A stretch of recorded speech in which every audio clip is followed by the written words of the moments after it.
भारतीय संविधान और लोकतंत्र के 50 सबसे महत्वपूर्ण सवालों का रैपिड फायर विश्लेषण करने जा रहे हैं।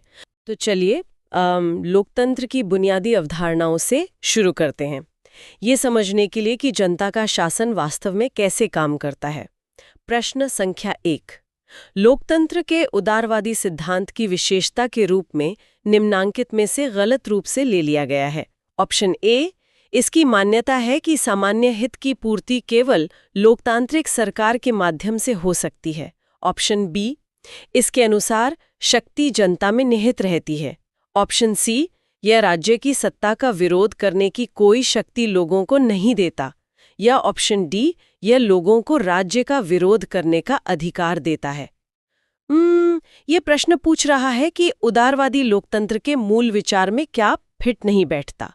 मुझे लगता है उदारवाद तो आजादी की बात करता है ना? एकदम से। देखिए, उदारवाद हमेशा व्यक्ति की स्वतंत्रता और सत्ता के शांतिपूर्ण विरोध के अधिकार का समर्थन करता है।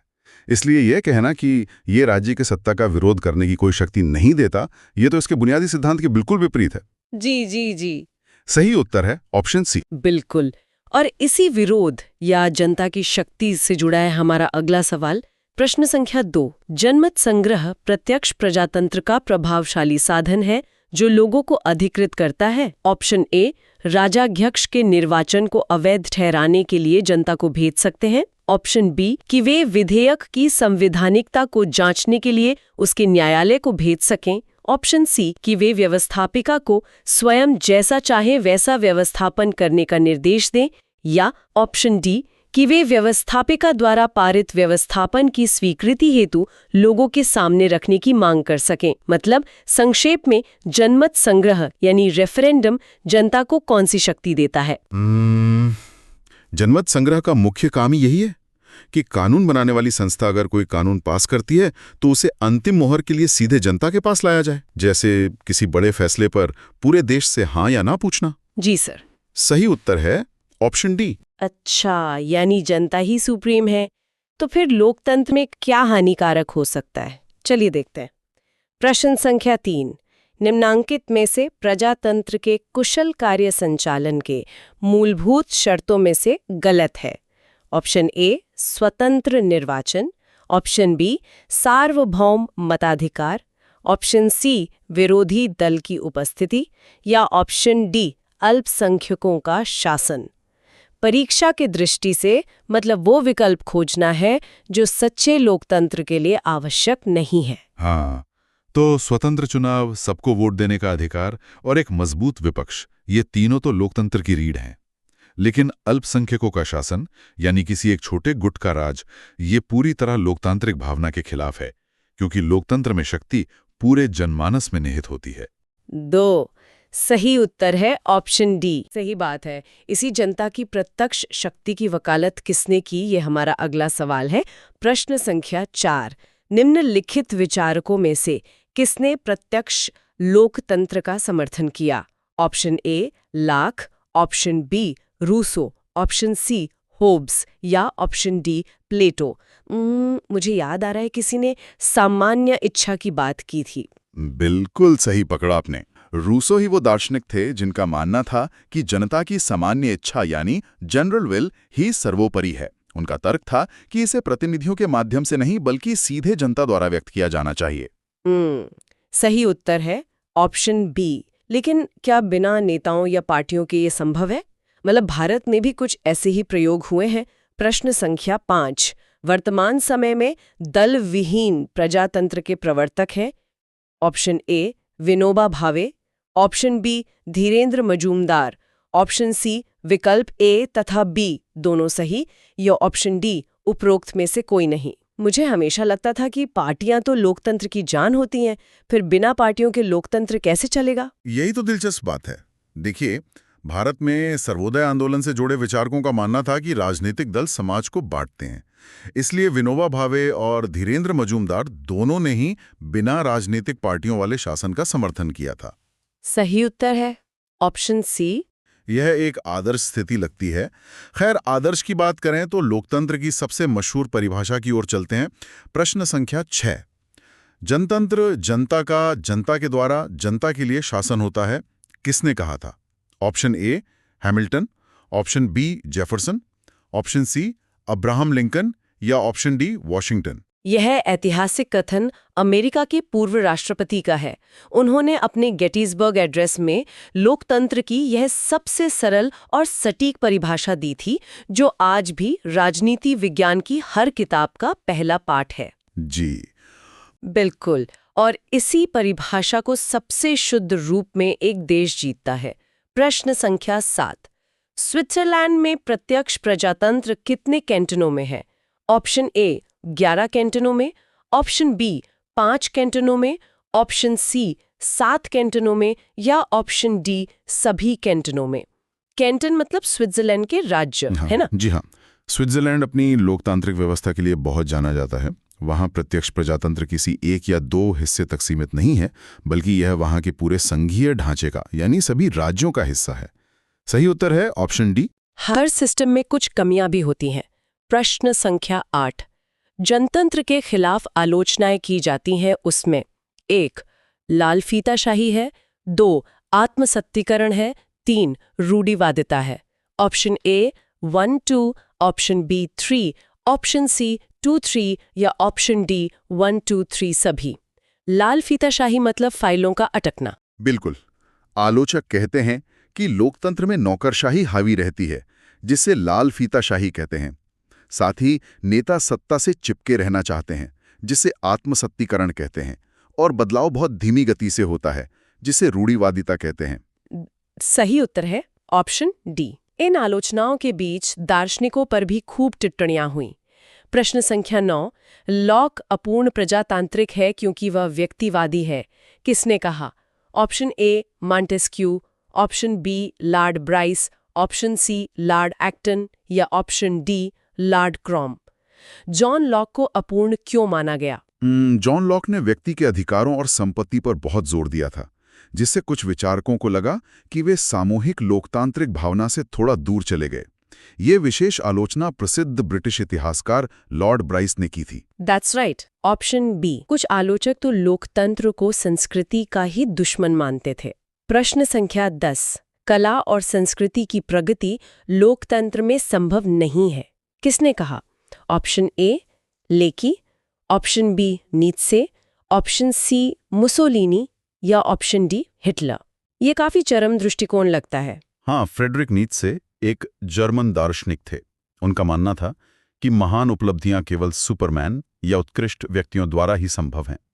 उनके अनुसार लोकतंत्र, जो आम जनता पर आधारित है, उच्च कला को बढ़ावा नहीं दे सकता। 10 सही उत्तर है ऑप्शन बी। नीत्से भले ही कुछ कहें, पर आम नागरिक तो लोकतंत्र कहीं से सीखता ही है। प्रश्न संख्या 11, लोकतंत्र का सर्वोत्तम स्कूल है? ऑप्शन ए राजनीतिक दल, ऑप्शन बी पंचायती राज, ऑप्शन सी संसदीय लोकतंत्र या ऑप्शन डी अध्यक्षात्मक लोकतंत्र। देखिए, लोकतंत्र की सच्ची शिक्षा जमीनी स्तर पर मिलती है। जब लोग अपने गांव या मोहल्ले के फैसले खुद करते हैं, तब वे वास्तव में शासन करना सीखते हैं। भारत में जमीनी व्यवस्था को ही पंचायती राज कहते हैं। द सही उत्तर है ऑप्शन बी। और जब लोग बात करके मसले सुलझाते हैं तो शांति आती है। प्रश्न संख्या 12, लोकतंत्र का आंदोलन शांति का आंदोलन रहा है। यह विचार है ऑप्शन ए ब्राइस के, ऑप्शन बी बर्क के, ऑप्शन सी स्पेंसर के या ऑप्शन डी लॉस्की के। ये विचार लॉर्ड ब्राइस का है।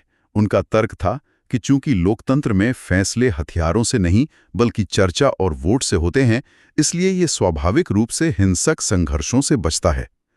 दूसरा सही उत्तर है ऑप्शन ए। पर सभी लोग ब्राइस से सहमत नहीं थे। प्रश्न संख्या 13, लोकतंत्र बुद्धिहीन तथा अज्ञानियों का शासन है। यह विचार है ऑप्शन ए ब्राइस के, ऑप्शन बी लावेल के, ऑप्शन सी H.G. वेल्स के या ऑप्शन डी लॉस्की के। ये कटु आलोचना लावेल की है। ऐसे आलोचकों का तर्क था कि चूंकि लोकतंत्र में सभी को वोट देने का अधिकार होता है, चाहे वे पढ़े लिखे हों या नहीं, इसलिए यह अयोग्य लोगों के हाथों में सत्ता सौंप देता है। दूसरा सही उत्तर है ऑप्शन बी। फिर भी इस व्यवस्था को चलाने के लिए कोई इंजन तो चाहिए। प्रश्न संख्या 14, प्रजातंत्र के लिए सबसे आवश्यक है? ऑप्शन ए राजनीतिक दल, ऑप्शन बी दबाव समूह, ऑप्शन सी प्रत्यक्ष चुनाव या ऑप्शन डी इनमें से कोई नहीं? बिल्कुल। आधुनिक राष्ट्र इतने बड़े हैं कि बिना किसी संगठित मंच के चुनाव लड़ना या सरकार चलाना असंभव है। ये इंजन राजनीतिक दल हैं। वे बिखरी हुई जनता की मांगों को ठोस नीतियों में बदलते हैं। वे सही उत्तर है ऑप्शन ए। और जहां देश छोटे होते हैं वहां इंजन की जरूरत अलग होती है। प्रश्न संख्या 15।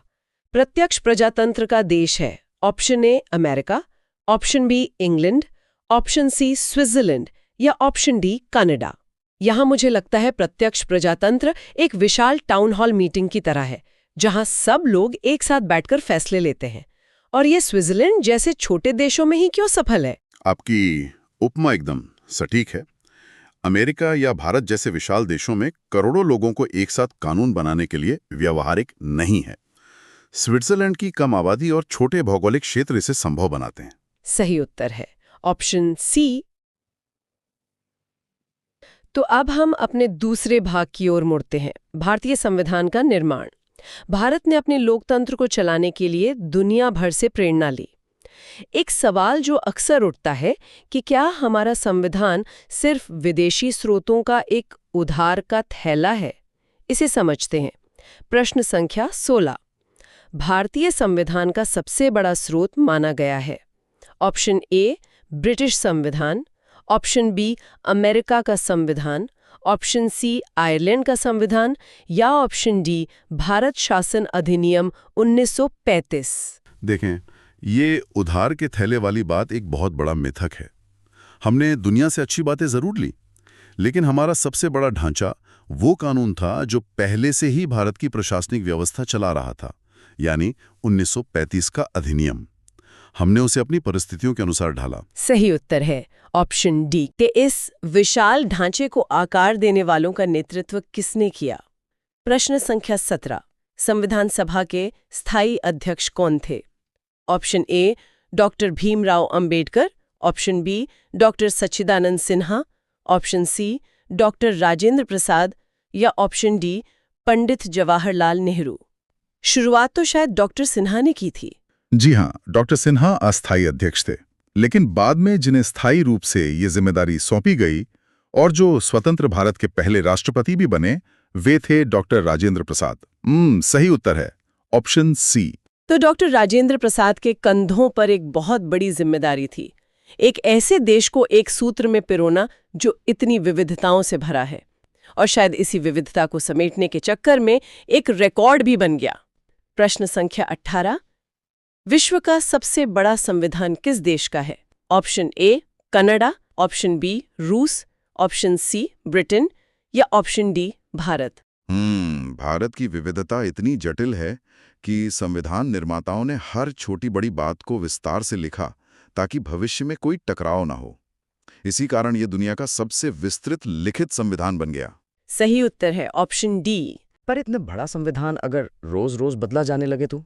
प्रश्न संख्या 19। लचीले संविधान का दोष है ऑप्शन ए परिवर्तनशीलता, ऑप्शन बी क्रांति का डर, ऑप्शन सी सम्मान का पात्र या ऑप्शन डी अनिश्चितता तथा अस्पष्टता। लचीले संविधान का सबसे बड़ा दोष अनिश्चितता है। सोचिए, अगर क्रिकेट के खेल के बीच में ही अंपायर अपने फायदे के लिए नियम बदलने लगे तो खेल कैसे चलेगा? सत्ता में बैठी सरकारें इसे आसानी से बदल सकती हैं, जिससे कानून में हमेशा एक अस्थिरता बनी रहती है। सही उत्तर है ऑप्शन डी। इसीलिए इसे एक ठोस स्वरूप दिया गया। प्रश्न संख्या 20। भारतीय संविधान अंतिम रूप से कब पारित किया गया था? ऑप्शन ए 26 नवंबर 1947, ऑप्शन बी 26 जनवरी 1948, ऑप्शन सी 26 नवंबर 1949 या ऑप्शन डी 26 नवंबर 1950। ये तारीख हमारी प्रस्तावना में स्पष्ट रूप से लिखी गई है। इसी दिन संविधान सभा ने इसे अंगीकृत, अधिनियमित और आत्मार्पित किया था। हम श्रोताओं को याद दिला दें कि इसे संविधान दिवस के रूप में मनाया जाता है। सही उत्तर है ऑप्शन सी। अच्छा, और इस संविधान में हमने एक खास मॉडल चुना। प्रश्न संख्या 21। संसदीय शासन प्रणाली किस देश के संविधान से ली गई? Option A America, option B Germany, option C France या ऑप्शन डी ब्रिटेन। संसदीय प्रणाली मतलब जहां प्रधानमंत्री प्रमुख होता है। बिल्कुल। भारत पर लंबे समय तक अंग्रेजों का शासन रहा, इसलिए हम उनके वेस्टमिंस्टर मॉडल यानी संसदीय प्रणाली से भली-भांति परिचित हो चुके थे। संविधान निर्माताओं ने किसी नए प्रयोग के बजाय इसी परिचित प्रणाली को अपनाना बेहतर समझा। सही उत्तर है ऑप्शन डी। इन सभी प्रणालियों को पन्नों पर उतारना आसान नहीं था। प्रश्न संख्या 22। डॉक्टर अंबेडकर अध्यक्ष थे। ऑप्शन ए प्रारूप समिति, ऑप्शन बी संघ की शक्तियों की समिति, ऑप्शन सी संघ की संविधान समिति या ऑप्शन डी प्रांतीय संविधान समिति। संविधान के कच्चे मसौदे को अंतिम कानूनी रूप देने का सबसे जटिल काम जिस समिति का था, डॉक्टर अंबेडकर उसी ड्राफ्टिंग कमेटी यानी प्रारूप समिति के अध्यक्ष थे। सही उत्तर है ऑप्शन ए। अगर पूरे संविधान को एक झटके में समझना हो तो क्या करें? प्रश्न संख्या 30। संविधान की कुंजी किसे कहते हैं? ऑप्शन ए अनुच्छेद, ऑप्शन बी प्रस्तावना, ऑप्शन सी नीति निर्देशक तत्व या ऑप्शन डी मौलिक अधिकार। देखिए, यदि आपको पूरे संविधान का सार एक पृष्ठ में समझना हो तो प्रस्तावना पढ़िए। यह संविधान निर्माताओं के विचारों की चाबी या कुंजी है जो इसके लक्ष्य को स्पष्ट करती है। सही उत्तर है ऑप्शन बी। और इस कुंजी के 3 सबसे अहम शब्द कहां से आए, ये हमारा अगला सवाल है। प्रश्न संख्या 24। भारतीय संविधान में स्वतंत्रता, समानता, बंधुत्व के सिद्धांत कहां से लिए गए हैं? Option A America, option B चीन, ऑप्शन सी फ्रांस या ऑप्शन डी रूस। ये तीनों शब्द ऐतिहासिक फ्रांसीसी क्रांति का नारा थे। इसी क्रांति ने पूरी दुनिया को मानवाधिकारों का पाठ पढ़ाया और भारत ने इन उच्च आदर्शों को वहीं से अपनाया। सही उत्तर है ऑप्शन सी। संविधान के अंदर कुछ विशेष सूचियां भी हैं। प्रश्न संख्या 25। भारतीय संविधान की कितनी अनुसूचियां हैं? Option A 8, option B 9, option C 12 या ऑप्शन डी 11। जब संविधान बना था तब 8 अनुसूचियां थीं, लेकिन बाद में भूमि सुधार, दल बदल कानून और पंचायती राज को जोड़ने के लिए इनकी संख्या बढ़ाई गई। वर्तमान परिदृश्य में इनकी संख्या 12 है। सही उत्तर है ऑप्शन सी। ये सब एक दिन में तो नहीं हुआ। इसकी शुरुआत कब हुई? प्रश्न संख्या 26। भारतीय संविधान की पहली बैठक हुई। ऑप्शन ए 9 नवंबर 1947, ऑप्शन बी 9 दिसंबर 1948, ऑप्शन सी 9 दिसंबर 1946 या ऑप्शन डी 15 दिसंबर 1947। आजादी मिलने से पहले ही कैबिनेट मिशन योजना के तहत संविधान निर्माण शुरू हो गया था। दिल्ली के सेंट्रल हॉल में ये ऐतिहासिक पहली बैठक 1946 की सर्दियों में हुई थी। सही उत्तर है ऑप्शन सी। और इसे पूरे देश पर लागू करने का दिन भी बहुत खास चुना गया। प्रश्न संख्या 27। भारत का संविधान पूर्ण रूप से किस दिन लागू हुआ है? ऑप्शन ए 15 अगस्त 1947, ऑप्शन बी 26 जनवरी 1930, ऑप्शन सी 26 नवंबर 1949 या ऑप्शन डी 26 जनवरी 1950। 1930 में 26 जनवरी को ही कांग्रेस ने पूर्ण स्वराज का संकल्प लिया था। उसी ऐतिहासिक दिन के सम्मान में संविधान 1949 में पारित हो जाने के बावजूद इसे लागू करने के लिए 1950 तक का इंतजार किया गया। सही उत्तर है ऑप्शन डी। अब तीसरे भाग पर आते हैं, मौलिक अधिकार और कर्तव्य। एक दिलचस्प बात है कि संविधान में अधिकारों को तो शुरू से ही जगह मिल गई, लेकिन कर्तव्यों को बाद में जोड़ा गया। क्या बिना कर्तव्यों के अधिकार अधूरे हैं? चलिए अधिकारों से शुरू करते हैं। प्रश्न संख्या 28। समानता का अधिकार किस अनुच्छेद में है? Option A 13, option B 16, option C 15 या ऑप्शन डी 14। बिल्कुल, अधिकार और कर्तव्य एक ही सिक्के के 2 पहलू हैं। समानता का अधिकार वह बुनियादी सिद्धांत है जो कहता है कि कानून के सामने सब बराबर हैं, और ये अनुच्छेद 14 में स्पष्ट रूप से दिया गया है। सही उत्तर है ऑप्शन डी। और ये सभी अधिकार एक जगह गुंथे हुए हैं। प्रश्न संख्या 29। भारतीय संविधान के किस भाग में नागरिकों के मौलिक अधिकारों का वर्णन है? ऑप्शन ए पहले भाग, ऑप्शन बी तीसरे भाग में, ऑप्शन सी चौथे भाग में या ऑप्शन डी इनमें से कोई नहीं। यह हिस्सा अमेरिका के बिल ऑफ राइट्स से प्रेरित है। इसे भारत का मैग्ना कार्टा भी कहते हैं, और यह संविधान के तीसरे भाग में वर्णित है। सही उत्तर है ऑप्शन बी। अधिकारों की रक्षा के बिना अधिकार बेकार हैं। प्रश्न संख्या 30। किसने संवैधानिक उपचारों के अधिकार को संविधान की आत्मा कहा? Option A Pandit Jawaharlal Nehru, option B Sardar Patel, option C doctor Ambedkar या ऑप्शन डी राजनीतिक अधिकार? अनुच्छेद 32 वो अधिकार है जो बाकी सभी अधिकारों की रक्षा करता है। अधिकार एक शानदार गाड़ी की तरह है, लेकिन अनुच्छेद 32 उस गाड़ी की चाबी है। चाबी नहीं तो गाड़ी किस काम की? इसीलिए डॉक्टर अंबेडकर ने इसे संविधान की आत्मा माना था। बिल्कुल सही, ऑप्शन सी। लेकिन एक अधिकार ऐसा था जिसे बाद में हटा दिया गया। प्रश्न संख्या 31 वर्तमान में संपत्ति का अधिकार है। ऑप्शन ए मौलिक अधिकार, ऑप्शन बी नैतिक अधिकार, ऑप्शन सी कानूनी अधिकार या ऑप्शन डी राजनीतिक अधिकार। 44वें संविधान संशोधन द्वारा इसे मौलिक अधिकारों की सूची से हटा दिया गया, क्योंकि इससे जमींदारी उन्मूलन और जन कल्याण के विकास कार्यों में बाधा आ रही थी। अब ये सिर्फ एक कानूनी अधिकार है। बिल्कुल सही उत्तर है ऑप्शन सी। अधिकारों की बात हो गई, अब कर्तव्यों पर आते हैं। प्रश्न संख्या 32 संविधान में किस संशोधन द्वारा मौलिक कर्तव्यों को जोड़ा गया? ऑप्शन ए 42वें, ऑप्शन बी 43वें, ऑप्शन सी 47वें या ऑप्शन डी 45वें? 1976 में सरदार स्वर्ण सिंह समिति की सिफारिश पर यह महसूस किया गया कि नागरिकों को अपने कर्तव्यों का भी बोध होना चाहिए। इसीलिए 42वें संशोधन के माध्यम से इन्हें जोड़ा गया। सही उत्तर है ऑप्शन ए। और बाद में बच्चों के लिए एक और बड़ा अधिकार जोड़ा गया। प्रश्न संख्या 33 6 से 14 वर्ष तक की आयु के सभी बच्चों को निशुल्क और अनिवार्य शिक्षा का अधिकार किस मौलिक अधिकार के अंतर्गत आता है? ऑप्शन ए समानता का अधिकार, ऑप्शन बी संस्कृति एवं शिक्षा का अधिकार, ऑप्शन सी स्वतंत्रता का अधिकार या ऑप्शन डी संवैधानिक उपचारों का अधिकार। ये थोड़ा ट्रिकी है। शिक्षा का अधिकार स्वतंत्रता के अधिकार में कैसे? बहुत अच्छा सवाल है। देखिए, इसे जीवन के अधिकार के विस्तार के रूप में अनुच्छेद 21A में जोड़ा गया है, और चूंकि अनुच्छेद 19 से 22 तक स्वतंत्रता का अधिकार वर्णित है, इसीलिए यह उसी व्यापक श्रेणी का हिस्सा है। जी, सही उत्तर है ऑप्शन सी। कोर्ट के पास अधिकारों को बचाने के कुछ खास हथियार होते हैं। प्रश्न संख्या 34 किस लेख द्वारा उच्चतम या उच्च न्यायालय किसी भी अभिलेख को अपने अधीनस्थ न्यायालय के पास मंगा सकता है?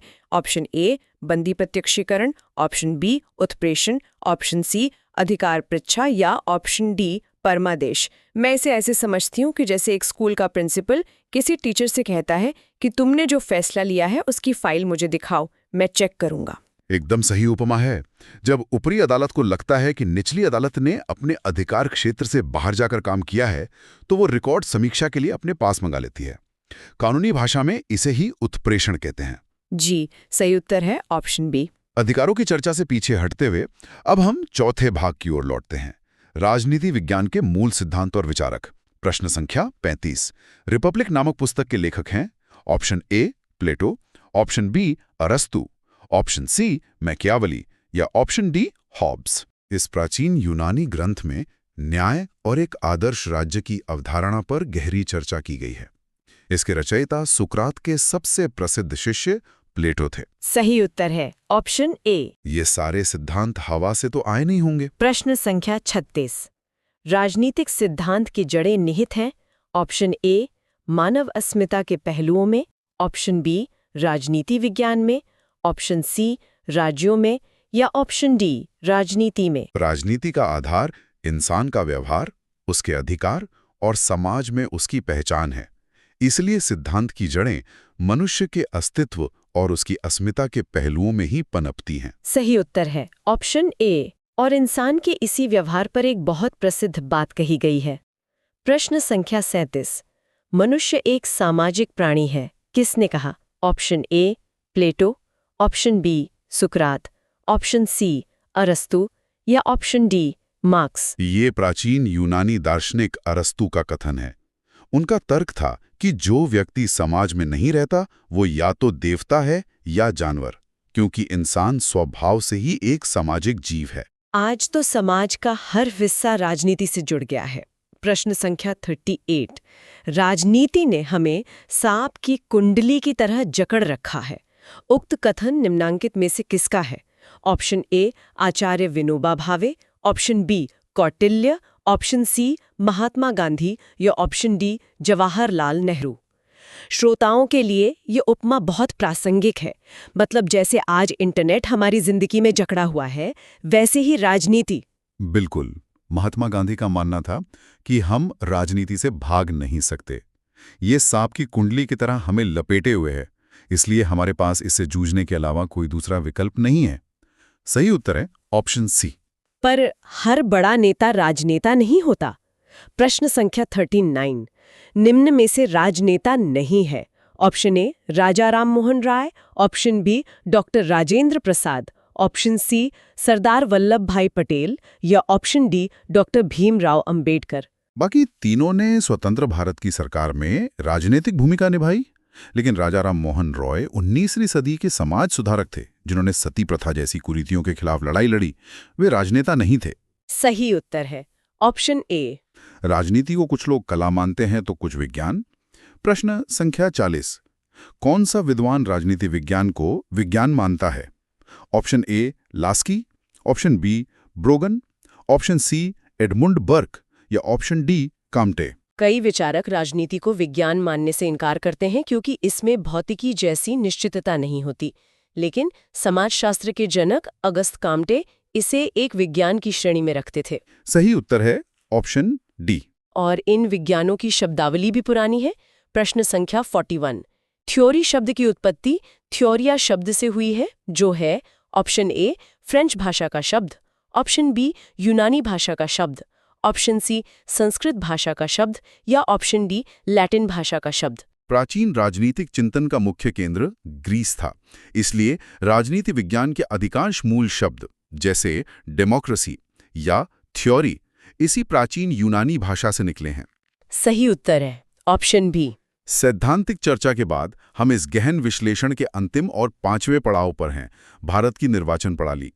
चुनाव के समय निर्वाचन आयोग एक सिस्टम के रेफरी की तरह काम करता है। प्रश्न संख्या 42 भारत में प्रथम आम चुनाव हुआ था। ऑप्शन ए 1950 में, ऑप्शन बी 1952 में, ऑप्शन सी 1960 में या ऑप्शन डी 1962 में। रेफरी वाली बात एकदम सटीक है। चुनाव आयोग स्वतंत्र रूप से काम करता है।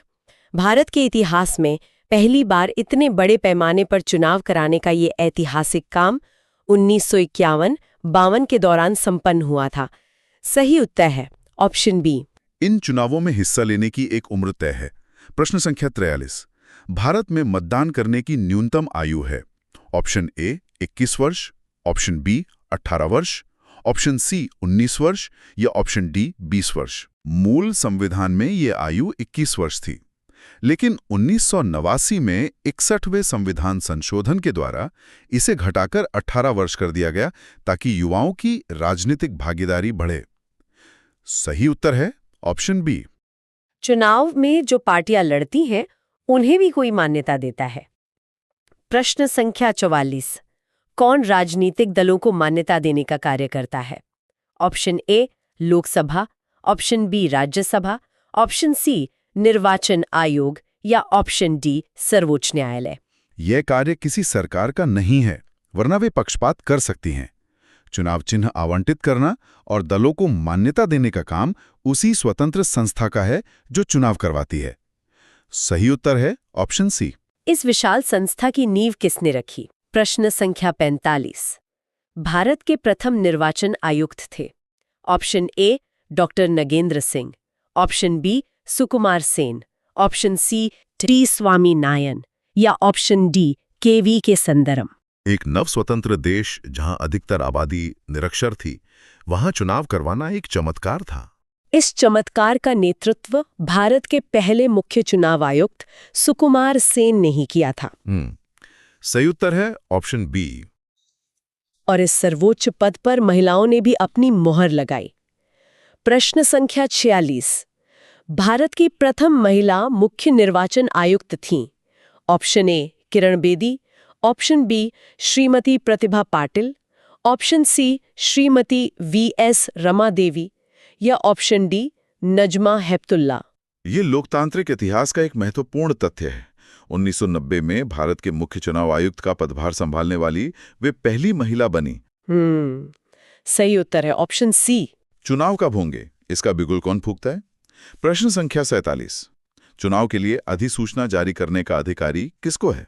ऑप्शन ए प्रधानमंत्री, ऑप्शन बी राष्ट्रपति, ऑप्शन सी राज्यपाल या ऑप्शन डी मुख्य चुनाव आयुक्त। मुझे लगा था ये काम चुनाव आयोग ही करता होगा। ये थोड़ी तकनीकी बात है। चुनाव आयोग कार्यक्रम तय करता है, लेकिन लोकसभा या राज्यसभा चुनावों की औपचारिक अधिसूचना संवैधानिक प्रमुख होने के नाते राष्ट्रपति द्वारा ही जारी की जाती है। जी, सही उत्तर है ऑप्शन बी। आयोग को ये सारी ताकत कहाँ से मिलती है? प्रश्न संख्या 48। भारत में निर्वाचन आयोग की स्थापना किस अनुच्छेद के तहत की गई है? ऑप्शन ए अनुच्छेद 324, ऑप्शन बी अनुच्छेद 345, ऑप्शन सी अनुच्छेद 312 या ऑप्शन डी अनुच्छेद 215। संविधान निर्माताओं ने स्वतंत्र चुनाव सुनिश्चित करने के लिए भाग 15 में इसका प्रावधान किया।